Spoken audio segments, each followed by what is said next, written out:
Good afternoon or good evening. My powerful YouTube family and friends, good evening to each and every one of you where you are. I'm wishing and hoping for the best of everything for you that is wholesome, that gives you peace of mind. I hope that you will be content. And as we continue onward in this new year, we're just on the third day, and I'm just hoping that you will allow God to guide and to give you that peace of mind that you so deserve. Today I jump on here, it's my therapy day, and I jump in here just to talk about how people treat us the way we allow them to treat us, right? People treat you, they treat me, they treat us the way we allow them to treat us. And we know that oftentimes people treat us certain ways because they want you to continue to be dependent. You ever notice that there are times when you're going through struggles and it's a grand time for people, like you ask, especially family members, you'll ask them for support and they'll ask you, where am I supposed to get it from? Da, da, da, da, da, da. When they more than have it, you know, and you wonder. But as you continue to grow, as you grow and you get there, and people become frustrated because they don't want you to grow. Because when you grow and you're doing well, you're not going to be running to them to beg them a dollar bill, right? You're going to have for yourself. So now comes the tearing down. They start, put down and they start. But, you know, that's how, like, you have conversations with people and you hear them talk about these things. And not that you don't experience some of it myself. Not that I don't experience it, some of it myself. But you hear it's a common thread.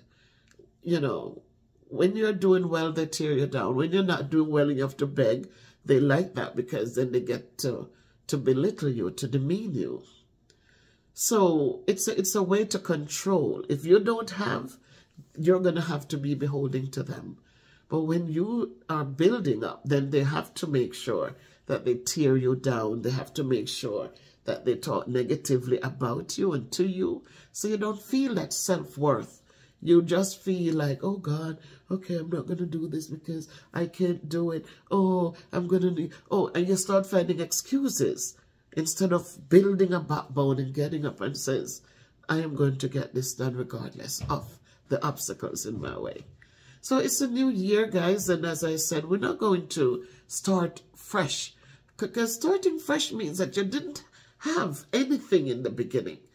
But if you start by building on what is there, cleaning away the unnecessaries, gathering those powerful pieces, and you continue to build. Don't start. You've already built something, right? You've already built something. So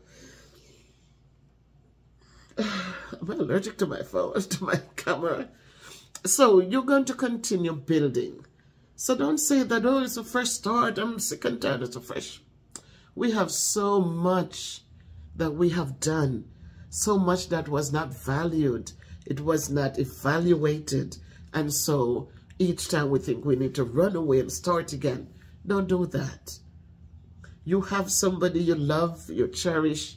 You have built some things with them. Don't tear it down to run out there, because it's never greener on the other side. Don't think that, oh, I'm tired of this, he's this, she's that, and you're finding all these excuses. Instead of looking back and remember when the days were beautiful, what made them beautiful? What was it that attracted me to him, or attracted him to me, or however? What were those pieces that encouraged us to build? To start building. So don't throw all of that away. Look back at what made you come together. Strengthen the little bridges that were created. And so you can step right on and continue what you had started. So, again, today I'm going to talk about people treat us so we allow them to treat us. Again, just as I said, you built a foundation. Look at what needs to be fixed. Set your boundaries.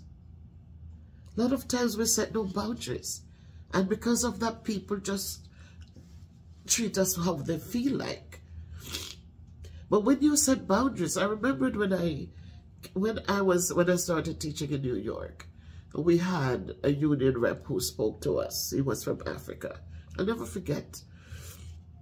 These new teachers would come in, you know, the older teachers would do what they do. But one of the things they said to us as new teachers says,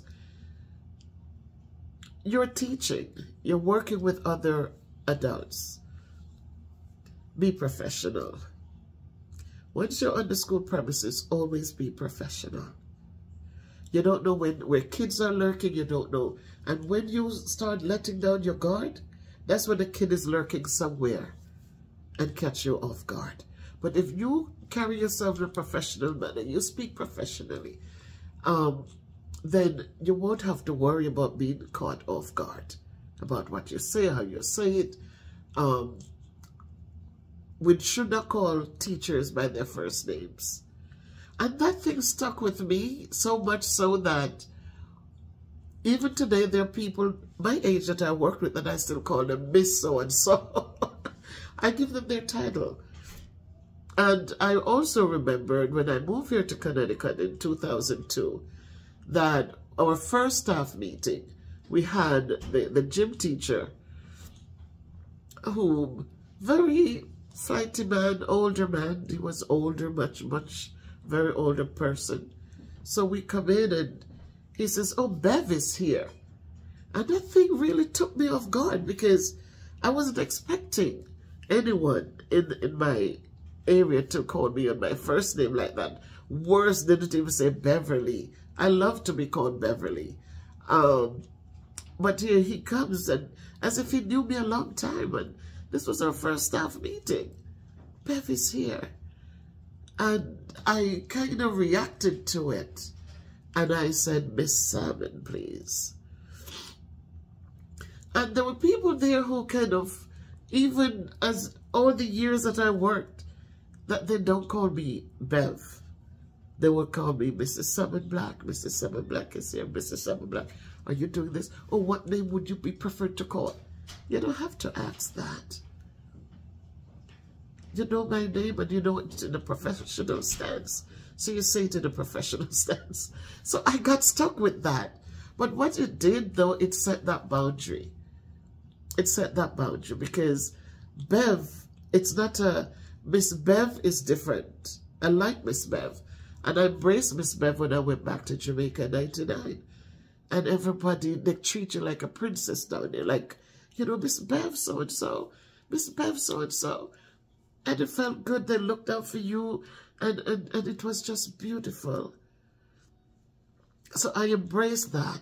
But just Bev on one hand, couldn't stand it. Because this was a childhood thing. And there was a lot of things that happened in my childhood that were not such sweet things. So because of that, I didn't, you know, if my brother, my sister, it's like my family, you hardly hear anybody call me Bev. You might hear somebody from my father's family in Springfield say that, but everybody else, because that's what I prefer to be called, Beverly. So you set boundaries. Because when you establish clear boundaries, you shape how others interact with you. If you allow certain behaviors or attitudes, then people often follow suit. Asserting boundaries can guide others on how they should treat you, right? So you have to set boundaries. You cannot have people cussing around you and you laugh at it and it doesn't bother you, say nothing. And then it comes a time when it becomes too much and all of a sudden you want to change it. And people are looking at you like, we're trying to be.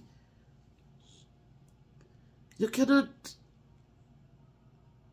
sit down and enjoy certain things, and then when it flips, then all of a sudden you're fighting against it. You have to understand that if you're in a relationship and you were sucked up in a relationship where people come and touch you up and push you up a wall and feel you up in public or wherever you are, and have no respect for you and speak to you how they want to speak to you, you respond to it.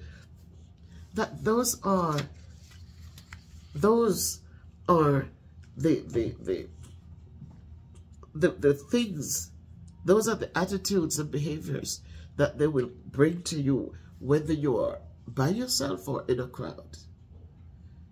So if you don't like it, set your boundaries and say, please, I appreciate you, everything, but please, there's a time and place for some things. So set your boundaries. Boundaries allow people to treat you the way that you want them to treat you. And so if it's positive, it will be positive. But if it's negative, don't think it's going to change. Then let's look at communication. The way we communicate our expectations plays a very important role. If we are assertive about what we will or won't accept, people are more likely to respect those guidelines. Effective communication sets the tone for how others engage with you. Again, you can't be cussing and carrying on and then expect people to be soft and kind to you. You have to set those expectations. You got to speak. As I said, it's a new year. This is our 3rd day in. And I said, we're not starting new. We're not starting fresh. We are building on what we had before. And so communication is a key piece of that, because we need to communicate our expectations. We need to speak assertively and kindly. Assertive doesn't mean it has to be raw and ugly. Being assertive just means that you are telling exactly what you feel. Don't let people guess. You have to speak and let people know exactly what your expectations are. And so that you can have the right tone and people are not going where they shouldn't go with you. A lot of times it's in public that some of the ugliest things happen, because when people think that, oh man, them say these things and you used to laugh at it, but now they don't know you don't like it because you've never communicated it. So now they see you walking with somebody, they don't know who the person is, they say some smack, and all of a sudden you feel embarrassed because they didn't know.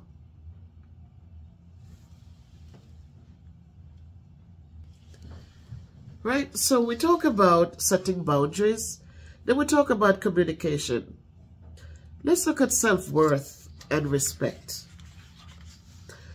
Self-worth is something I like to talk to my students about, because a lot of times they come in and their attitude, the way they speak, the way they carry themselves, you wonder. And I'm always saying to them, put a value on yourselves. Put a value on yourselves. If you do not stand for something, you're going to fall for anything. When you put values on yourself, then you're going to carry yourselves a different way, because you see yourself not here at the bottom, but you see yourself in an uplifted setting, in a way that you will not accept. You will not accept less from anybody. Right? Just like in communication, you will not accept the way people speak to you. If you set boundaries, don't touch me, please. I asking you to not touch me, then kids would be jumping up on you.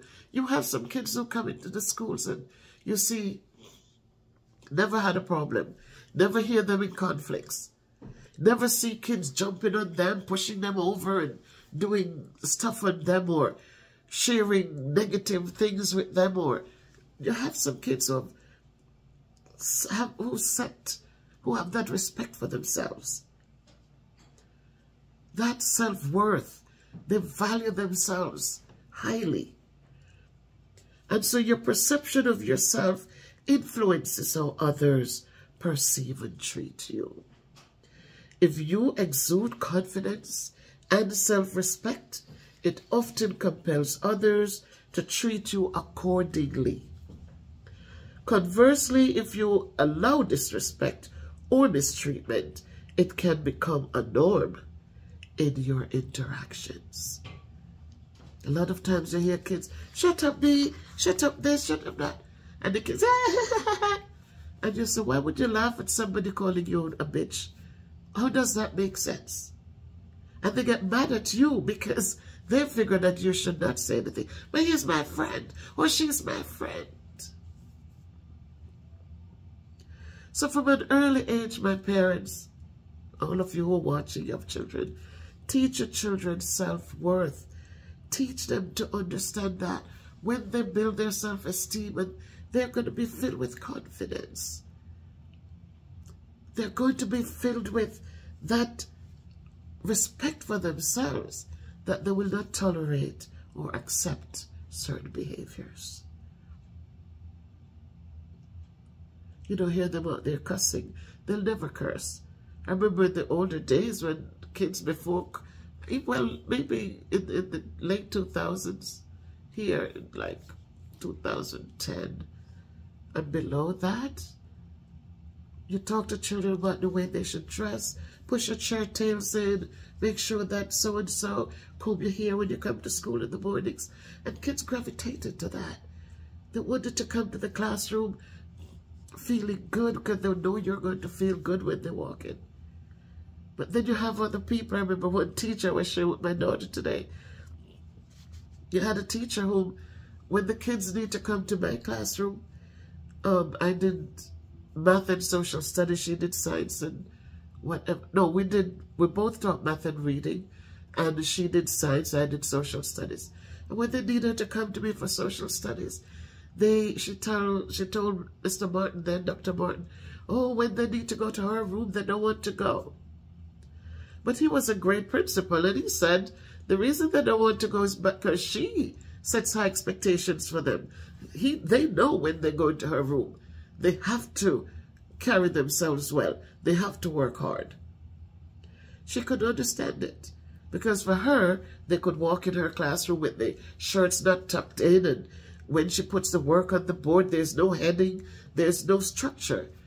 So they liked to go to her room, but was afraid to line up because they couldn't walk in my room. They had to line up and walk in.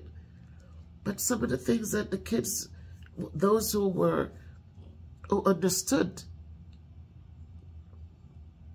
they didn't have a problem tucking in their shirts. When you build their self-esteem, they didn't have a problem walking quietly down the hallway. Because they understood, I said, if you feel good about yourself, you respect yourself, you'll never walk out in that hallway and yell, especially profanity. You'll never know that other teachers, the classes are in session and you're disrupting. So then when you talk to them, and they can do it, if you help them to build their self-worth and the respect. And so if we're teaching them those things, to be confident, to speak their expectations, to set boundaries, then you know what? You're going to have a different breed to work with. Then let's look at consistency. In order for people to treat us in a respectful manner, we have to remember consistency counts. We cannot be loving today and tomorrow we're bitter and cold. We can't be thankful today. Thank you for making my meal. Then tomorrow, same meal, nicely presented, everything. You're coming with your face long and you're disagreeable and ungrateful. You have to be consistent. So if you are bridging those gaps that were missing, you have to remember you have to be consistent. It's not hard if you want to maintain a nice relationship. It's not hard to understand that. In the mornings you wake up, you could say good morning. When you leave for work, say have a good day. And make it consistent. Every day, not when you're mad at the person and all of a sudden you don't say the good words. When they do something good, they're working, bringing in a lot of money, you are nice and you know. But any day something go amiss and the monies are not enough or a little something, instead of saying, okay, so yesterday we did very well. Today it's a little change, but it's okay. It's okay. But instead of, oh, we're sick and tired of this, every day we can't pay the bills, which is a lie. Because you have done months and months of paying the bills. So when one little hiccup comes, we must be consistent and still know that the person is the same person. That you can still say, I love you, I appreciate you. Regardless of this little break, this little thing going on, I love you. You've been a good person to me, and I hope that I have been a good person to you as well. I appreciate you. I respect you. Those are nice words to make somebody feel good to go out there and do a little bit more. So let us be consistent in our positives. Let us be consistent in enforcing our boundaries that matter. If you're inconsistent in upholding your standards, it sends mixed signals, potentially leading others to test or disregard your boundaries. So again, if you love and appreciate when monies are coming in and everything is smooth, and then when things fall apart, you become hell on wheels. You become ungrateful. You become bitter. All of a sudden, the person was so great, and so all of a sudden, him a dirty dog, and him a worthless nigger, and him a all the bad words. How can somebody trust you after that? So let's look at these things, guys. Finally, empowerment and personal responsibility. All these things cannot just happen by themselves. We have to put in the work. So recognizing that you have the ability to shape and interact is empowering. Taking responsibility for what you permit or disallow, what you allow or disallow in your relationships or interactions, empowers you to alter the dynamic. So you can bridge the gap and keep on building, or you can become,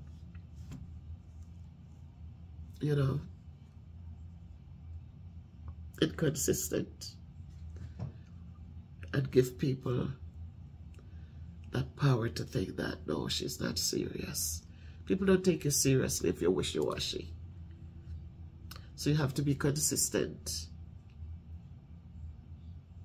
It's your responsibility to be consistent. It's your responsibility to set boundaries. It's your responsibility to choose the communication style that you know will work. Sometimes you might have to say something a little loud, like, no, I wish you would not do that again. As much as not a word spoken, but a touch on the hand, a pat on the back, that speaks volumes. Sometimes things get, you couldn't do. And you just sit quietly. You wait. And when the right time comes, I don't like when you raise your voice. So please try to work on that. You don't have to raise your voice if you're asking a question.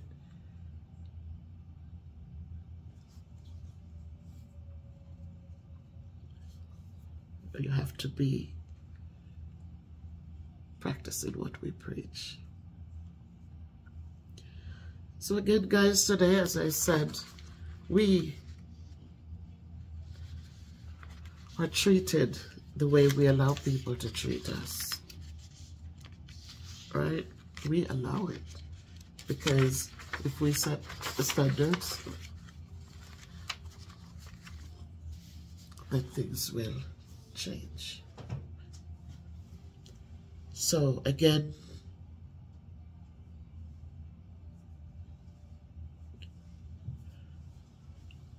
I spoke on 5 major points, and they emphasize the power we have in influencing how others treat us by the standards we set and maintain. You're going to have a great day, my people. Again, my therapy continues, and mostly it's just because of managing how to manage stepping back in a classroom where the kid who threatened me is still there in the building. Walking back in a building where kids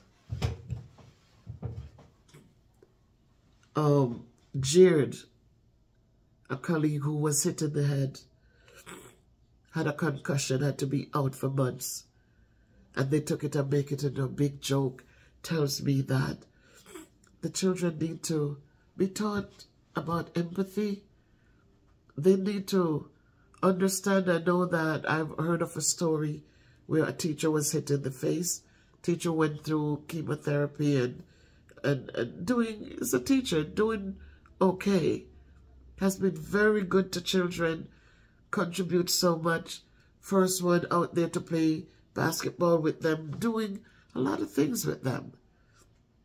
And because of the care that people, sometimes we care enough about these kids, we'll share with them our life experiences. I talk to them about my childhood, and I talk to them because I want them to understand that even if they're living in a poor neighborhood, in an inner city where they are struggling, the struggles are real,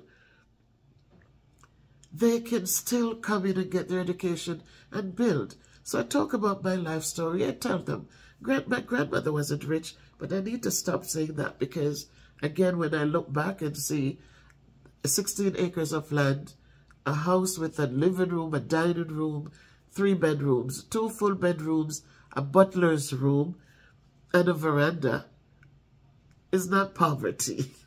So I need to stop saying that.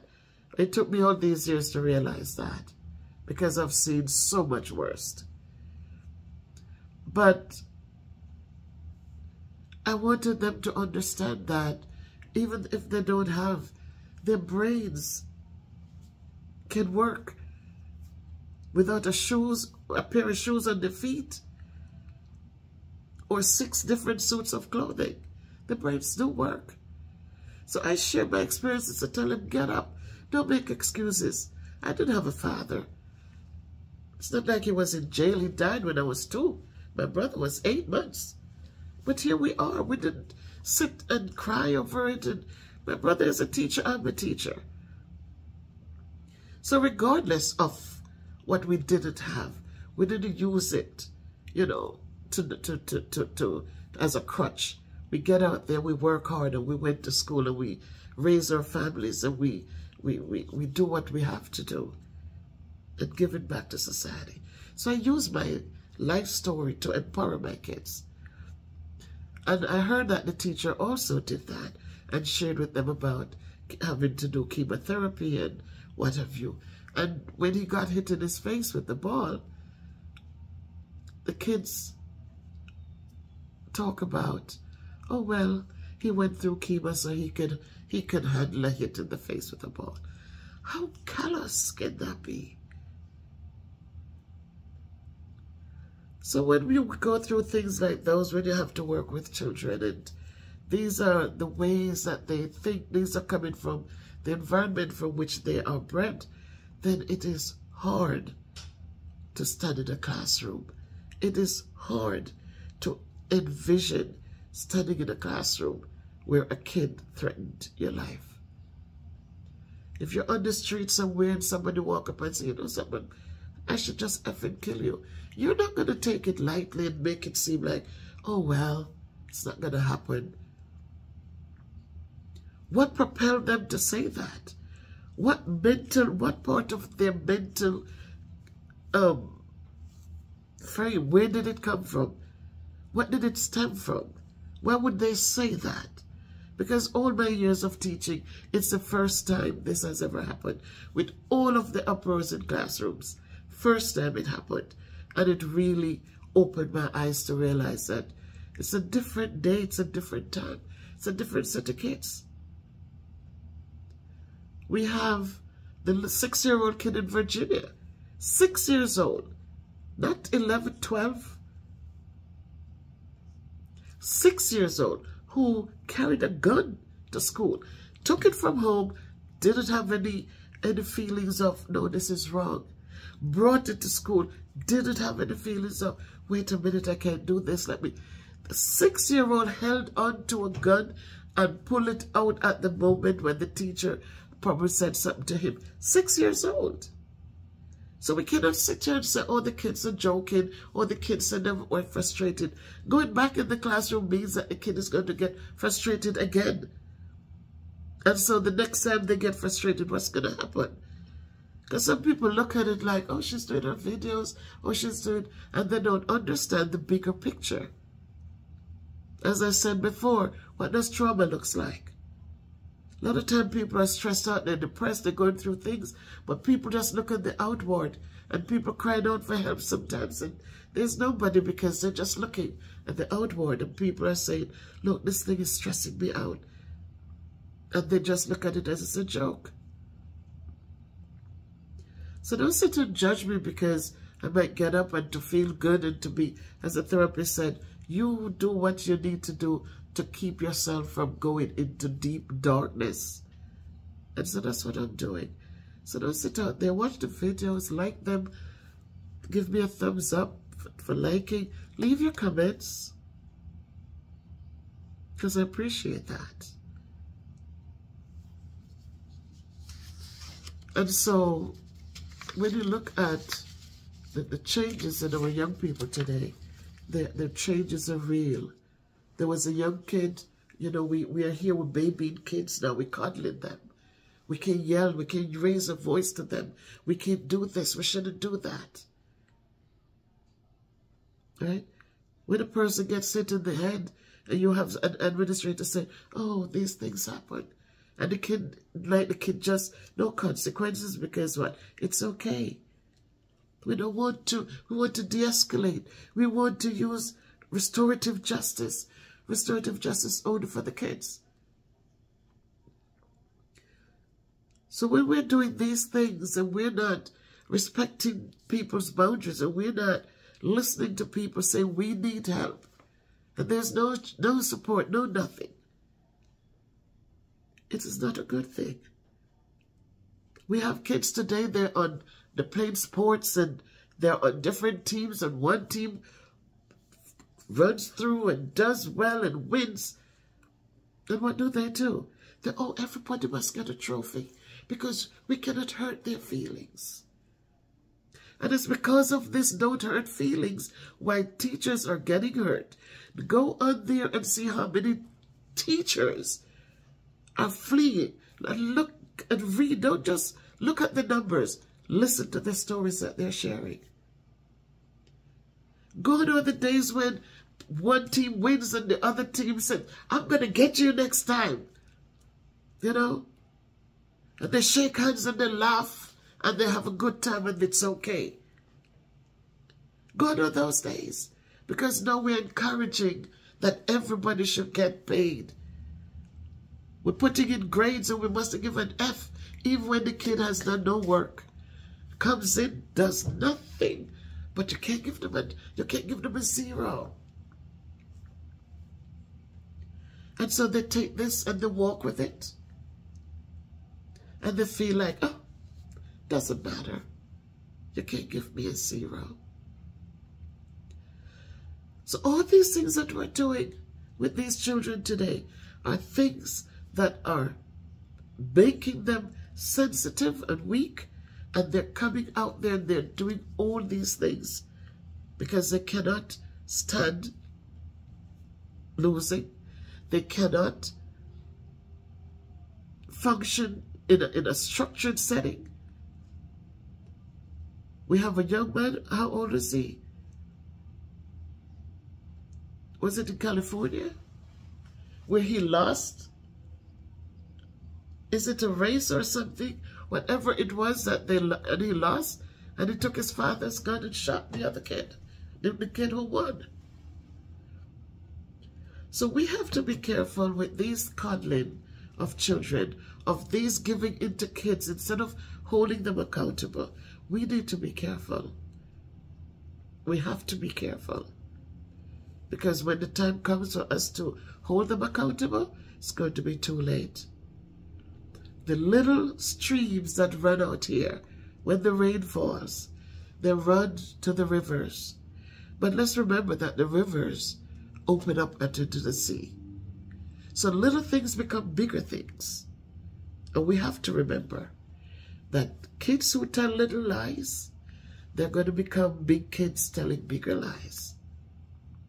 Little kids who threaten people, little kids who steal, little kids who do all these things that we're cuddling and, oh, poor baby, oh, they've gone through a rough patch. So we have to be, there are kids who are going to grow up and do ugly, harsh things. The kid who threatens to kill is the kid who probably going to end up killing somebody later. So today as we go forward and as we continue to build, it's a new year, we're going to continue to build. We're going to continue onward and upward. And we're going to support and encourage our children to be strong, to be resilient, to be respectful, to be kind, to set boundaries, to communicate in a positive way, to have self-worth, put a value in themselves, build their self-esteem, be confident in who they are, be consistent in their actions. A lot of them are already consistent in the negative behaviors, but we want them to change, and we want them to be consistent in that change. And finally, we want to empower them and help them to hold on to that personal responsibility. Make it a great day, a great year. We're taking one day at a time, but make them great by choice. Bye.